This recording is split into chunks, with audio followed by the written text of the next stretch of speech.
చూపించిన డిఓపి రత్నవేల్ గారు ఇప్పుడే ఈ కార్యక్రమానికి విచ్చేశారు. Welcome sir, welcome to the event.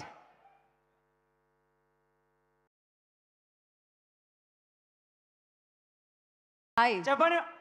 Hi madam. Hello అమ్మా, ఏం పేరు మీది? మా పేరు మహబూబ్ బాషా మేడం. భాష. బాషా. ఓకే, మీకు ఏమైనా ఫ్లాష్ బ్యాక్ ఉందా? ఉంది భాష అలాంటి ఫ్లాష్ బ్యాక్ ఉందా? ఉంది మేడం, ఉంది. సో ఇవాళ ఇంకాసేపట్లో మీకు మెగా ఆఫర్ దొరుకుతుంది తెలుసా? ఎందుకంటే ఒక ఫ్రేమ్ లో మీరు చిరంజీవి గారిని, ఇంకొక ఫ్రేమ్ లో మీరు అదే ఫ్రేమ్ లో మీరు రామ్ చరణ్ గారిని చూసే అవకాశం దొరుకుతుంది. అవునవునా? అవునవును మేడం. ఎలా అనిపిస్తుంది? అవునన్న విషయం నాకు తెలుసు. చాలా ఆనందంగా ఉంది మేడం. తట్టుకోలేకపోతున్నాను. ఎంతో వెయిట్ చేస్తున్నాను దానికోసం, ఆ సిచ్యువేషన్ కోసం, ఆ సన్నివేశం కోసం 1000 కన్నులతో వేచి చూస్తున్నాను.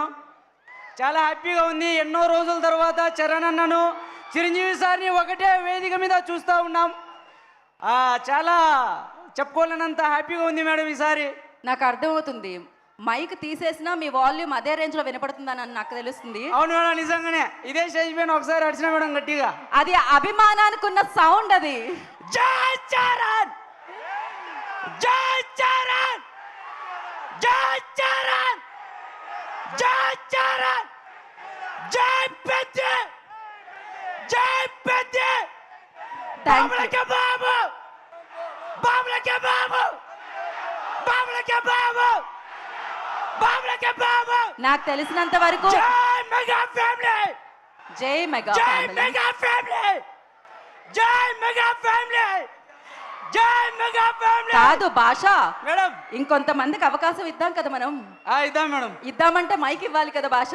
Thank you so much madam. జై చరణిజం, థ్యాంక్ యూ, జై థ్యాంక్ యూ, చరణిజం. Thank you Basha, thank you so much. Pass the mic, pass the mic. ఎందుకంటే మీతో పాటు ఇక్కడ ఉన్న వాళ్ళందరూ, ఇక్కడ నుంచున్న వాళ్ళందరూ కలిపి అభిమానులు అన్నమాట. So yes,